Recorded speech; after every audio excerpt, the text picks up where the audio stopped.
Bakunzi b'ijambo ry'Imana hano ibiganiro sarashoboye turabaramukije amahoro ya Kristo abane nawe ahantu uherereye mu mpande zine z'isi aho uri kurankurikirana uri mwipfurije amahoro shalom abane nawe nagombe mfate kano kanya mwipfurize indwi nziza indwi y'umugisha aho ino ndwi dufise teme ivuga ngo indwi yo kwakira inkomezi za mpwemu yera. Ino ndwi ni indwi yo gusenga twifuza kwakira inkomezi za mpwemu yera canke za mutima mweranda canke za mwuka wera. Rero mwipfurije yuko wokwiyugurura kugira ngo mpwemu yera yinjire mu buzima bwawe. Haleluya. Tuzoganira cyane turabe ico mpwemu w'Imana mpwemu yera amaze mu buzima bwacu, turabe n'impamvu yaratanzwe, tuzorabira hamwe n'abantu mpwemu w'Imana mpwemu yera yagiye akoresha ibintu bidasanzwe. Haleluya. Urasabwa kumwakira kuko ni isezerano ryawe kandi kubana na mpwemu yera ni inyungu yawe. Haleluya. Reka dusome hano mu gitabo c'ibyakozwe n'intumwa igice ca mbere 8 twumve uko Pawulo abivuga. Haleluya.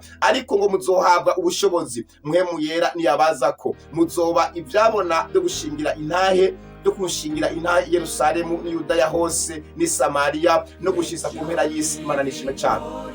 Yesu agiye kurira mu ijuru gusubira mu ijuru yabwiye abigishwe yuko bo murindirira Yerusalemu ahantu bari bateguriwe mu cyumba cyo hejuru, aho bari barateguriwe ngo ntibaze basohoke batarahabwa mpwemu yera. Mpwemu yera icyo yagomba kubafasha kwari kugira ngo abafashe mu gushira amanga kugira ngo bashobore kwamamaza Yesu Kristo. Haleluya.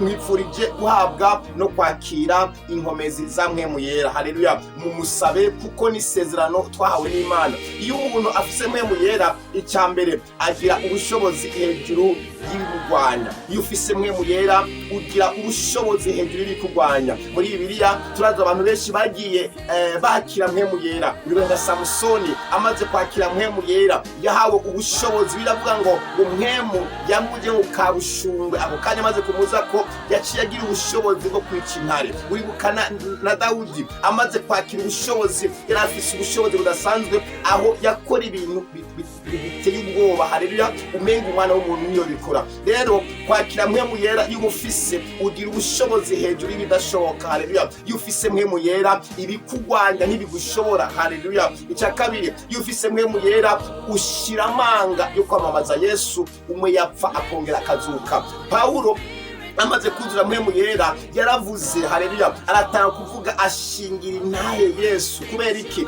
Bamaze kuzura mpwemu yera murabizi batanguye kuvuga mu ndimi, batangura kwerekwa, batangura guhanura. Biravuga ngo umwe wese yavuze ngo ururimi rw'iwabo hari ubwoko bw'isi Yerusalemu. Ariko bamaze kuzura mpwemu yera habaye ikintu bita ishurirwa. Nari mvuze ngo mpwemu w'Imana kuzure, mpwemu yera kuzure mu izina rya Yesu. Mwipfurije kugira ubushobozi buvuye kuri uwo mpwemu yera, ariko ni wamwemera akinjira mu buzima bwawe. Hano mu gitabo cya Yoweli ibice byaho 2 umurongo wa 28 kugeza 29 turabona ukungene Imana ivugira muri Yoweli. Baravuga ngo hanyuma y'ibyo ngo nzosuka mpwemu wanje kubari n'umubiri bose, abahungu banyu n'abakobwa banyu bazovugishwa nanje, n'abatama banyu bazorota inzozi, n'imisore yanyu izobona ibyo yeretswe, kandi n'abagurano banje n'abahungu n'abakobwa banyu n'abakobwa muri iyo misi nzobasuka ko mpwemu wera. Imana nishime cyane.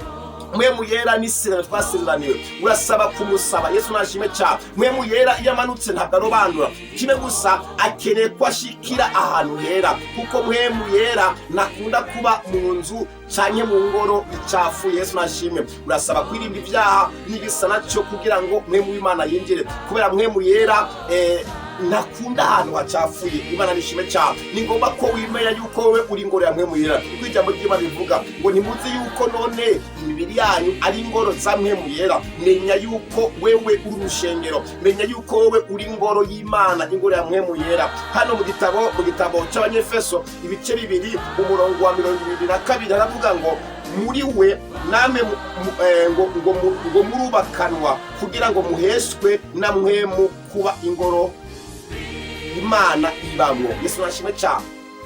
uri ingoro Imana ibamwo, uri ingoro mpwemu yera abamwo, ariko ibyo bikunda mu gihe iyo ngoro uyubahishije. Yesu nashimye cyane. Mpwemu y'Imana yamanutse ntarabangura umugore nguri umwana nguri umugurano. Yesu nashimye. Iyo mpwemu y'Imana amanutse ntacagura, we gusa araba umubiri witeguye kumwakira.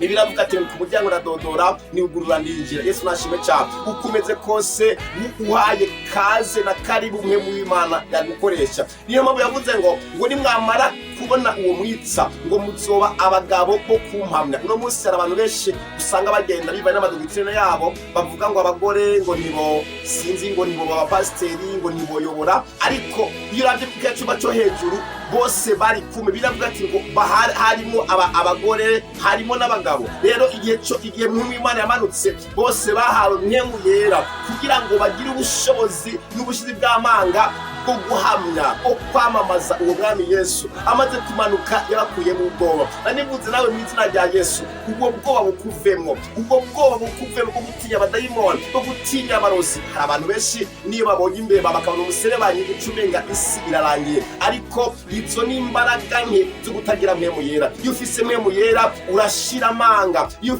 ufise mpwemu yera ugira ubushobozi, iyo ufise mpwemu yera ubwoba burakuvamwo ukumva woshingira intahe Kristo. Iyo utinye ivyo burya Yesu uba umumaramaje. Yesu Kristo yaratsinze, Yesu Kristo yarafashe ngo yatwaye urufunguzo Shetani irarumwambura iraruguha wewe. Rero kurubwoba ntabwo ushobora gukura ubwoba utarambara inkomezi za mpwemu yera. Amahoro y'Imana rero abane nawe. Ndakwifurije yuko wuzura imbaraga za mpwemu yera, akira inkomezi za mpwemu yera. Ino ndwi nzosengana nawe, duhamagara Imana iturungikire uwo mwitsa. Twaramusezeraniwe, uwo mwitsa niwe agufasha mu rugendo. Muri iyo business yawe urakeneye mpwemu yera, ugiye kurangura urakeneye mpwemu yera, kubaka urugo urakeneye mpwemu yera, urakeneye mpwemu yera muri iyo ngabire yawe. Ushaka kuba umuhanuzi urakeneye mpwemu yera, ushaka kuba umuvugabutumwa urakeneye mpwemu yera agufashe kandi agukoreshe mu vyo uriko urakora. Imana iguhumuriza cyane. Hano mu gitabo nyene ca Yakobo n'intumwa ibice byaho 2 umurongo wa 4 haravuga ngo bose buzwa mpwemu yera batangura kuvuga izindi ndimi uko mwemu abahaye kuzivuga. Imana nishime cyane. Hano bari muri cyacuma cyo hejuru biravuga ngo haje ibintu bimeze nk'indimi z'imiriro ziza ku mitwe y'umuntu wari we wese. Bamaze kuzuzwa batangura kuvuga izindi ndimi. Yesu nashime cyane. Abantu bari babagose baratangara, baravuga ngo abantu ngo baborewe. Yesu nashime cyane. Ariko Petero aravuga ngo twebwe twaborewe, ariko twaborewe mpwemu yera. Wipfurije nawe uboregwe mpwemu yera, ugira umunezero uvuye kuri mpwemu yera, ugira amahoro avuye kuri mpwemu yera. Mu izina rya Yesu ndatura, reka mpwemu yera aje mu buzima bwawe. Mpwemu yera niyamanuka iyo ngwara irahunga. Mpwemu yera niyamanuka ubwo bukene burahunga. Mpwemu yera niyamanuka ayo magufa yadendebukiwe, izo nyama zatandukanye ndiko ndabona agukorako baza kugenda neza. Amahoro y'Imana abane nawe. Mpipfurirwe nziza wa mudamu we, urakeneye mpwemu yera agufashe kuba kugorugo. Ibyo urimwo urakeneye mpwemu yera, urakeneye mpwemu yera aguha umunezero utandukanye n'umunezero wo kunywa itabi n'umunezero wo kuboregwa. Hari undi munezero mpwemu w'Imana atanga. Reka rero dusenge. Ariko nakubwiye ngo mpwemu yera ntaza mu mubiri, ntaza mu mutima urimo ivyaha. Urasaba kwihana kuri gato no kuri kanene, uko ivyaha vyirukana mpwemu yera. Amahoro y'Imana bane nawe. Mwipfurirwe nziza, indwi y'umugisha. Ibyo urimo narimvuze ngo akira kururanirwa mu izina rya Yesu. Ndatura mpwemu yera na ukazi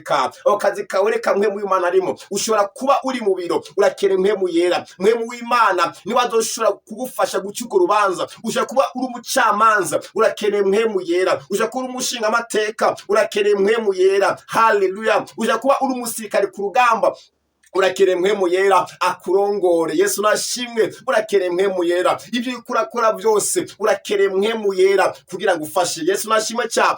Ushaka kuba uri umuntu wimba ubutare urakeneye mpwemu yera akuyobore aho ubutare buri. Imana nishimwe cyane. Mpifire kuzura ubushobozi bwa mpwemu yera. Mpwemu yera araryoshe, mpwemu yera araryoshe. Uwamuriye ko yumva atomurekura. Yesu nashimwe. Amahoro y'Imana bane nawe. Akira kuzura mpwemu yera, akira kuzura ubushobozi bwiwe, akira kuzura kuzura. Iyo umuntu afise mpwemu yera ntabona ibisanzwe, abona ibidasanzwe. Yosefu amaze kuzura mpwemu yera yahawe ubuntu bwo gusobanura indoto.